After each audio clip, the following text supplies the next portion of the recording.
Hi you, welcome back to my channel, or welcome if you're new. You probably are, because I literally have 4 subscribers. I'm here with my kitty. How cute is she? Can't stop squishing her all day because she's so freaking cute. My name's Tori. I talk about personal growth, wellness, development, healing, and recovery. Things that keep me really grounded while I'm stressed and figuring out what am I gonna do with my life, or how are the next 6 months gonna look.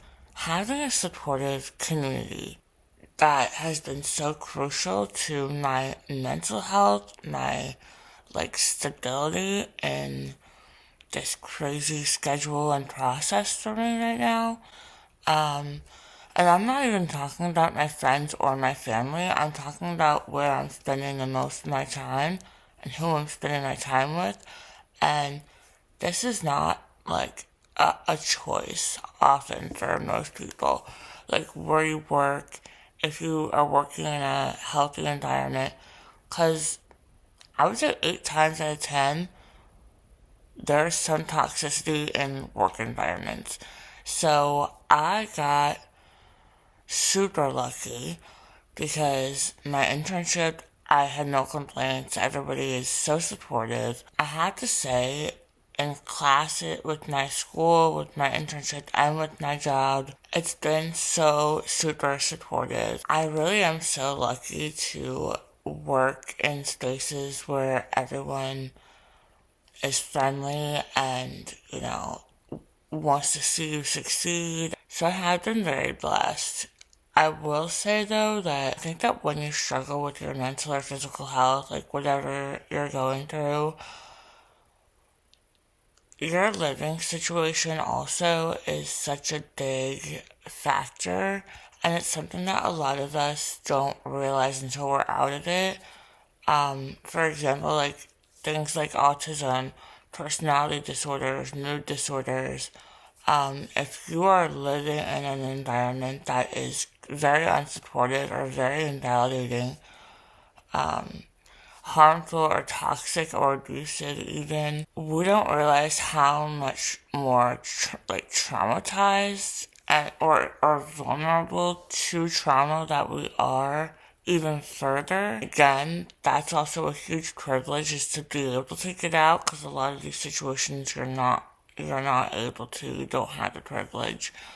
But I do want to say, if you're somebody that does experience that, from my personal experience and from what I know what others have gone through in my life as well, there is hope, and there's even more hope when you are able to finally break free. I guess I can only speak from experience with this, but especially when you do have a personality disorder or anxiety or depression, you don't realize how much of your symptoms are specific to the living environment. I know that's a bold, big statement, and I'm not trying to make it seem simple or easy, because no amount of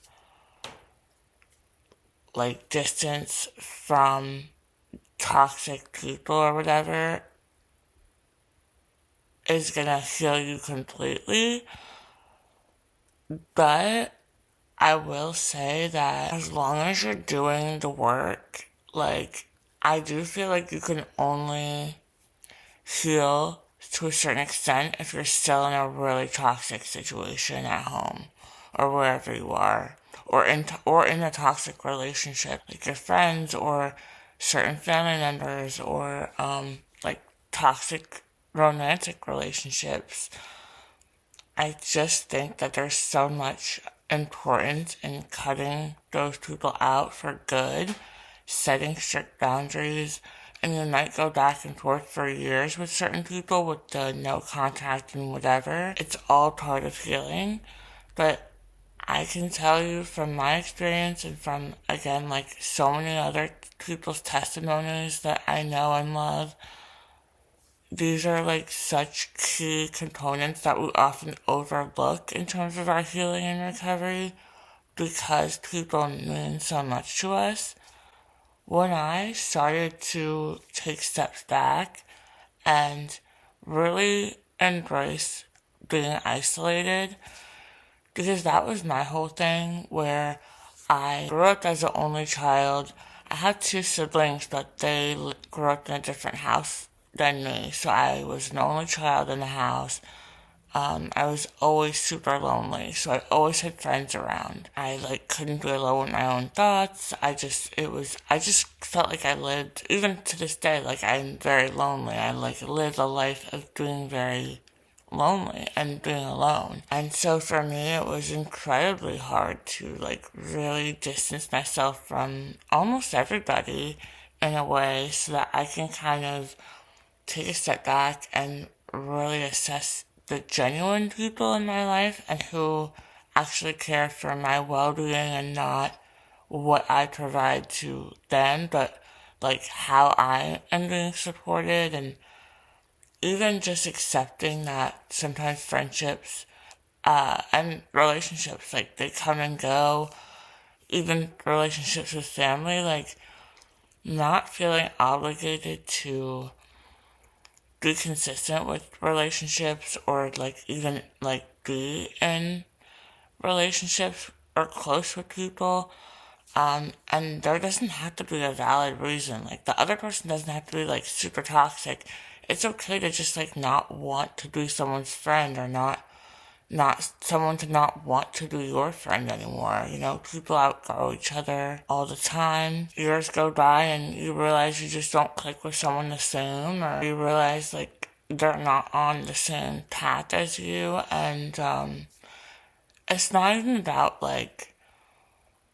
abandoning your friendships that you've had for years, or relationships with your family. It's really just honestly putting yourself first, and that is, in my opinion, the most selfless thing that you could do, because at the end of the day, you are with yourself. You're in your own head. If you're not making that a safe place actively for yourself, you are going to struggle with the genuine people around you and their willingness to do that for themselves. I've found that in the same way that people struggle with connecting with people on a deeper level if they haven't been through mental health issues or physical health issues or trauma. You'll hear a lot of people in those communities say, if I can't really understand people that haven't been through those things. I some people are very surface level. In the same kind of respect as that, it's not about finding yes men and people that have the same hobbies and think the same way you do and feel the same way you do. It's not even about any of that. It's about who is on your genuine side or path. And I'll give you an example. So I just feel I'm 28 years old. I'm gonna be 29 this year. I can't really engage so much, let alone have a relationship, a close relationship, with people who are unwilling to take accountability if they've hurt somebody that they love, or have a lack of self-awareness. So things like that, I find myself hitting brick walls every time with certain people. And I feel too, especially if you're a people pleaser or a recovering people pleaser, or you are a lonely person and you do thrive off of having community and having people to talk to and go to, we need community to live. That's in our nature as human beings. At the same time, there is a really powerful growth journey that if you can handle it, if there's a point where you're being forced to be alone, it might be really important for you to embrace that and to develop that personal relationship with yourself and get to know yourself as who you are now, so that you can develop healthier relationships, so that you're not going to settle for people who can't reciprocate your energy or your relationship, so that you're not going to settle for the bare minimum, or for other people who are close to you and supposed to want the best for you to translate your bare minimum as high expectations. I don't have like space for that. Like I do have high expectations, and I would expect that the closest people in my life have high expectations for me and how I'm supposed to be showing up for them. I see the happiest, healthiest, really insightful people say that relationships really shouldn't do that much work. Like, maybe if you have kids and you're in a marriage, that might be different. In a romantic sense, or in a friendship sense, or in a family sense, and maybe I just don't like that word work for relationships, because that's just not how I feel about people. That's not how I want people to feel about me. That's not how I experience relationships. But so many people that I talk to that are so light, and they're still so smart and insightful, they're like, yeah, relationships should not be work. My marriage isn't work. It's so easy. Like, who's telling people that love shouldn't be easy? That gives me so much hope, and I gravitate towards those people even more, because they have a lot of wisdom and a lot to share. And obviously, this is all, nuanced, or like within context, right? Like, I'm not just gonna sit here and like say all this, and then of course there's other scenarios where you could like insert certain like, outlier situations. But as a general like rule of thumb, or like thing I noticed about navigating these things, that's something that's just really made a huge impact on my growth, on my healing, is yes, surrounding myself with like-minded people, but not because they're gonna, enable me. That's the opposite of what I want. Like, you want people to lift you up and build you up and hold you accountable if maybe you've done something or said something that was out of character for you. I want to be pushed to be the best version of myself all the time. I want to be inspired to keep growing and keep, loving myself, and also acknowledging where I fell short. So yeah, the past few years, specifically for me, this is definitely something that is like a game changer in terms of moving forward in my healing. As hard as it is to grieve people, I feel like the closest people in my life have betrayed me, done me wrong, and I've probably done the same as well. I just feel like really taking a step back, letting go of the reins, and focusing on yourself. Because I do, regardless of how important everybody is, you are the most important person to yourself, or you should be. And if you're not, that is going to affect those around you, whether you want them in your life or not, and it's gonna help new people who are meant to be for you.